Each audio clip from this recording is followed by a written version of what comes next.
Саламатсыздарбы урматтуу телекөрүүчүлөр, сиздердин назарыңызда да парламенттин күн тартибинде программасы кайрадан эфирде. Бүгүнкү күн тартибинде адаттагыдай эле ар кандай маселелер биринчи болуп турат.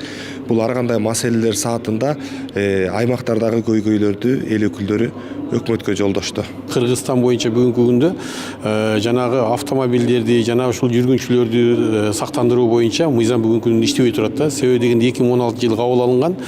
Бирок ошого эл даяр эмес, жана сактандыруучу компаниялар даяр эмес деп 2019 жылдын 7 февралына чейин жылдырып койгон да. Ошону бүгүнкү күндө бул биздин коңшу өлкөлөрдөн эмес, бул даже Афганистанда иштеп атат да. Согуш болуп аткан Афганистанда иштеп атат. Ошонун биздин бул мыйзам азыркы күндө иштебесе, канчалаган адамдар миңден ашык, где-то 1200-1300 адам жылына ушул жол кырсыгынан кайтыш болуп атат. Бирок ошолорго эч ким эчтеке төлөп берген жери жок да.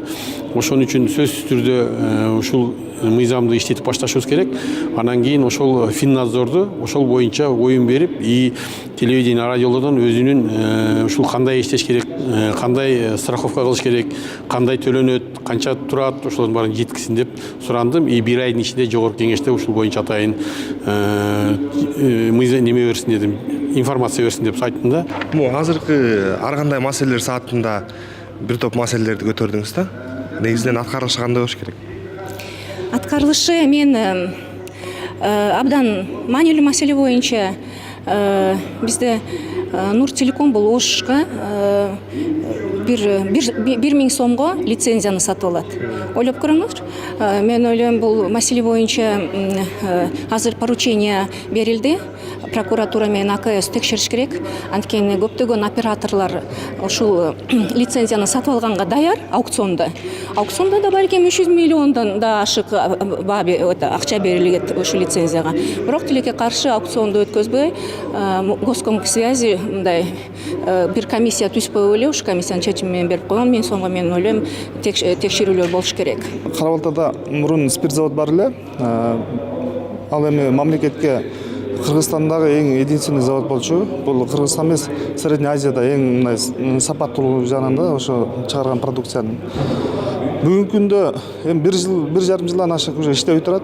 Аны ачык айтканда баягы кайбир кызыккандардын иши менен ушу мындай банкротствого келип туруп, искусственно токтотушту. Сатыкка чыгат деп былтыр ушу аукционго коюлган. Бир Россиядан бир орустар келип компания утуп, бир какой-то акчасын төгүп, кайта бир мындай себептер менен алынбай калды да. Ал жерде да мындай айтым боюнча ортодо баягы кызыкчылык дегендер болуп, анан кайталдылар, алар отказ берип койду деп атышат. Бирок ошол жерде иштеп аткан адамдар бир топ жумушсуз калды. Канча адам ал жерде үй бүлөсүн баккан. Анан бүгүнкү күндө ал жерде ошо карап иштеп аткан охрана бар. Бир 12-15ке жакын бала бар. 1 жарым жылдан бери бир тыйынсыз ошо айлык албай иштеп келатышат. Анан ошол боюнча бүгүн айтып, премьер-министрге жеткирип, бул боюнча мамлекеттик мүлк фондусу карап чечиш керек эле. Эми ал жакта кирип аткан киреши бар.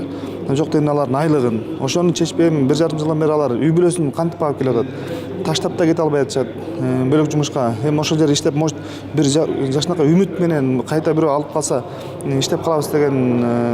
Ал жерде 5 жыл, 10 жыл, 20 жыл иштеп келаткан адамдар да. Ар кандай маселелер саатында Ат Башы районунун Кара Коюн айылынын тургундары кайрылуу жолдогону боюнча айтып бердиңиз. Негизги көйгөй эмнеде? Союз кулагандан кийин билесиңер да, көп колхоздор талкаланып, ошо каналдардын баары талкаланып кеткен. Эми бул Кызыл Туу аймагына кирет, Кара Коюн айылычы. Ал деңиз деңгээлинен 2400 бийик метрде жайгашкан, өйдөлүш болуп, мындай атайын канал салынбаса суу барбайт. Ошол үчүн канча гектар жер суусу жок, канча жылдан бери жатып, мал көбөйүп атат акыркы кездери. Кудайга шүгүр, биздин эмгекчи элибизге, мал күндүктүү жергебизге элдер баягы түшүнүп, эмгектеги кулда чарчоо жок экенин, малын көбөйткөндө ошол маселе тоют маселеси болуп атат. Чөп маселеси эмнеден болот? Сугат жерлери сугарылса анан пайда болот да. Ошол үчүн бүгүн өкмөткө кайрылдым. Баягы 2018 жылы аймактарды өнүктүрүү жылы деп атабадыбы? Ошого байланыштуу бюджеттен акча бөлүп ичке Ташырабад каналын ишке киргизүү боюнча 150 миллион сом акча керектелет экен. Ошону бюджеттин ар жак бир жагынан карап ошо канча жерге кара коюн эмес ошонун жанындагы дагы кара суу, нар жакта кызыл туу, керек болсо Казыбек деп бир топ айылдарды камтып кетет дагы. Канчалаган гектар жер суу менен камсыз болсо чөп өсүп чыгып тоют болот. Эми бизде Ат башы районунда билесиңер мал менен эле чөп андан бөлөк мактана турган эчтекебиз жок. Кыштын суугунан керек болсо капуста бышпайт биз жакачы.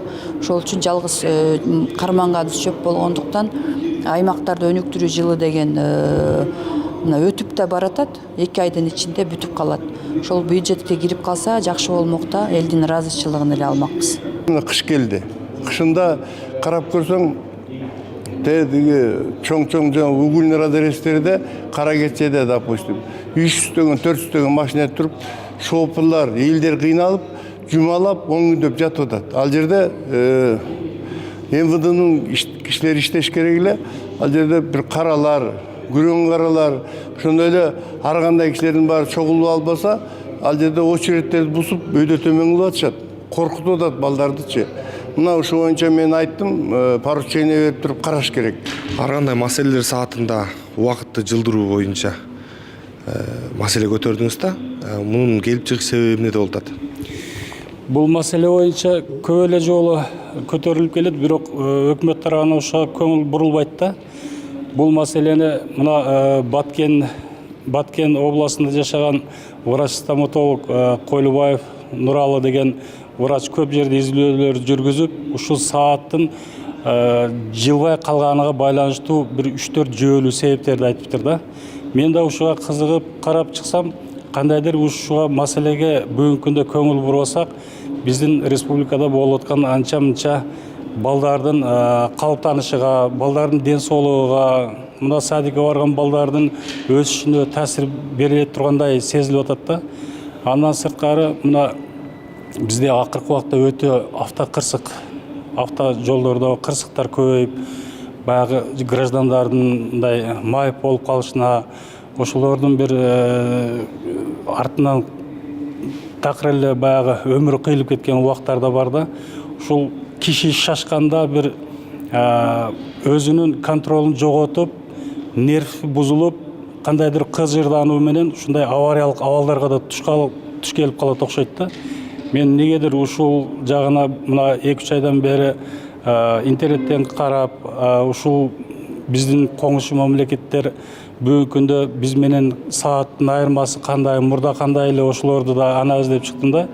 Мына орустар, Казак Республикасы, Өзбекстан, Тажикстан, булар 2005-жылы ошол жанагы саатты жаз айында 1 саатка алдыга жылдырып, күзүндө да кайра калыбына келтирип койчу эле да. Мына биздики 2005-жылы алдыга жылган бойдон кайта артка кайтпай калыптыр да.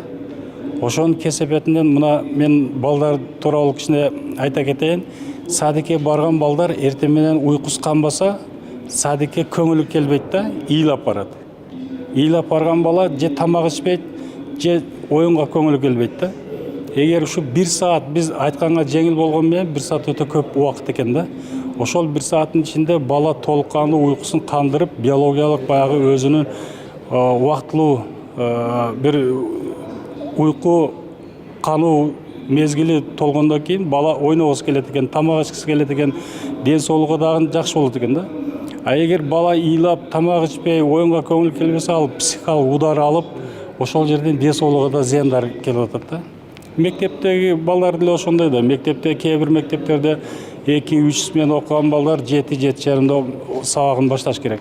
А эртең менен уйкусу канбаган бала сабакты да толук кабыл албайт дагы. Кийин ошонун билимиге дагы таасирин тийгизет да. Ушул маселелерди мен өкмөткө кайрылуу жолдодум. Эгер өкмөт туура көрүп, кандайдыр бир кызыктар органдардын ортосунда анализ жүргүзүп, ушу биздин саатыбызды калыбына келтирип койсо, балким жана биз айткан бүчүлүштүктөр жоюлуп, биздин элдердин ден соолугуна да пайдасы тийип калат дейм да. Урматтуу телекөрүүчүлөр, сиздер күн тартибинде программасын көрдүңүздөр. Кайрадан эфир аркылуу амандашканча сак саламатта туруңуздар.